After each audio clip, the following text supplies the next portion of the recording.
여러분 안녕하세요. 정론주니어 신PD입니다. 권성동이 공식적으로 검수완박법 중재안 합의를 철회했습니다. 금요일날 합의가 되었던 내용이 주말을 거치면서 여론이 걷잡을 수 없이 불타올랐고요. 법조계, 시민사회, 언론에서조차도 비판적인 사설을 끊임없이 싣고 있습니다. 그 중에 문화일보의 오늘자 사설이 가장 압권인데요. 검수완박 야합, 권성동은 사퇴하고 윤석열은 폐기에 앞장서라. 검수완박 사태에 대응하는 국민의힘과 윤석열 당선인의 모습은 5월 10일 이후 여소야대 국정을 제대로 운영할 수 있을지에 대한 심각한 우려를 자아낸다. 대선 승리에 취해 웰빙 체질로 돌아간 듯한 모습을 보이고 국회 의석이 부족하다는 패배주의에 젖어 거야의 부당한 요구에도 휘둘리는 오락가락 행태를 보였기 때문이다. 권성동 원내대표는 소수당의 한계를 운운하면서 부당하고 위헌적인 요구에 굴복했다. 취임 전부터 이런 식이라면 정권 교체의 의미는 무엇인가? 윤 당선인은 이 문제만큼은 두루뭉술하게 넘어갈 사안이 아니다. 윤 당선인은 검찰 수사권 폐지와 중수청 설치는 법치주의를 심각하게 훼손한다. 검수완박은 부패 완판이다. 라면서 검찰총장직을 사퇴한 바 있지 않은가. 또한 이걸 덜컥 합의해준 권 원내대표는 당과 국민의 신뢰를 잃었다. 기존 합의를 파기해야 하기 때문에 당장 사퇴해서 재협상의 길을 열어주는 것이 옳다. 이렇게 썼습니다. 근래 봤던 사설 중에서도 가장 날카롭고 깔끔하게 쓰여진 사설인 것 같습니다.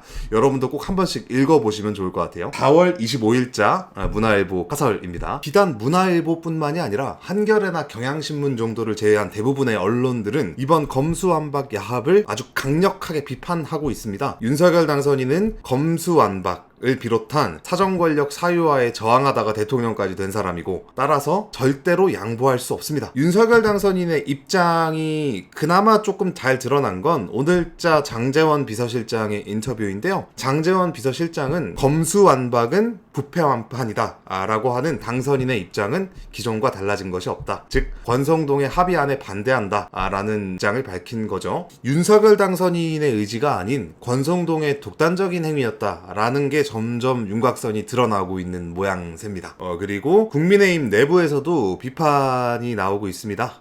이준석 같은 경우에는 공직자와 선거 부분의 수사권까지 넘겨준 거는 너무한 것 아니냐 이렇게 조금 유보적으로 비판한 걸로 보이죠. 4개를 가져왔든 2개를 가져왔든 내지는 6개를 전부 다 검찰에 남겨놨든 문제는 달라질 것 없다고 생각해요. 중수청이라고 하는 신기관이 1년 반 뒤에 설립이 되면 모든 수사권은 그 시점부터 중수청으로 이관이 되고 검찰은 단순히 기소와 기소 유지만을 담당하는 기관이 됩니다. 말 그대로 검찰청이라는 말도 바꿔야 돼요. 이제 아마 기소청으로 바꾸려고 할지도 모르겠네요. 그런 상황이기 때문에 몇 개를 가져왔고 몇 개를 유지했고 이런 식으로 접근할 게 아닙니다. 문제는 국민의힘 최고위에 그리고 국민의힘 원내가 검수완박을 원천적으로 막겠다라는 의지를 갖고 있느냐 아니냐 이 문제라는 겁니다. 지금 권성동이 말을 살짝 바꿔서 내지는 자기 스스로는 좀 억울한 게 있어서 저는 검수완박을 막겠다는 입장인데요. 우리가 숫자가 딸려서 우리가 다 좋은데 쪽수가 딸려가지고 이거를 원내에서 가지고 이겨나갈 방법이 없어요. 그러니까 어쩔 수 없이 타협한 거예요.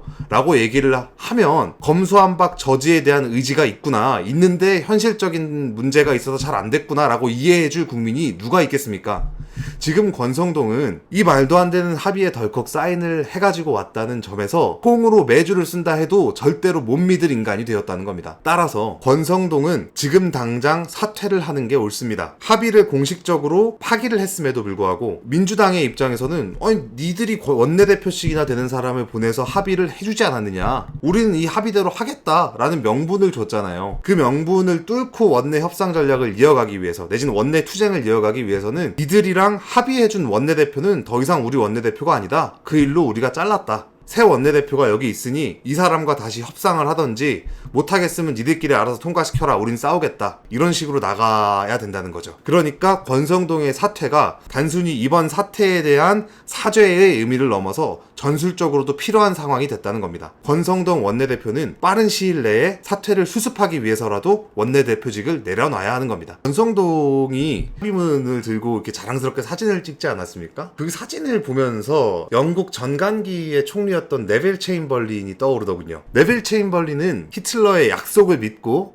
문서에 서명을 해서 와요. 영국 시민들한테 자랑을 합니다. 종이를 이렇게 흔들면서요. 여기에 우리 시대의 평화가 있습니다. 나는 이걸 평화라 믿습니다. 하고 말이죠. 네빌 체인벌린이 가지고 온 그 협약서가 뮌헨 협약인데요. 독일은 그 협약을 단 6개월 만에 깨버리고 폴란드를 침공을 하고 프랑스를 집어삼키면서 제2차 세계대전으로 유럽은 완전히 폐허가 돼버리죠. 국제정치학 교과서에도 나와 있는 가장 실패한 외교 사례의 전형으로 지금까지도 조롱과 놀림거리가 되고 있습니다. 권성동이 지난 5년의 시간 동안 뭘 보고 배웠는지는 몰라도 그 5년의 시간 동안 좌파한테 그렇게 당하고 나서도 그들이 써준 종이 쪼가리 하나를 들고 이게 해결책입니다 라고 웃으면서 사진 찍는 모습을 보니 그때 그 네빌 체인벌린이 떠오르더라 이 말입니다. 신PD의 정론 주니어 여기까지 보내드리겠습니다. 감사합니다.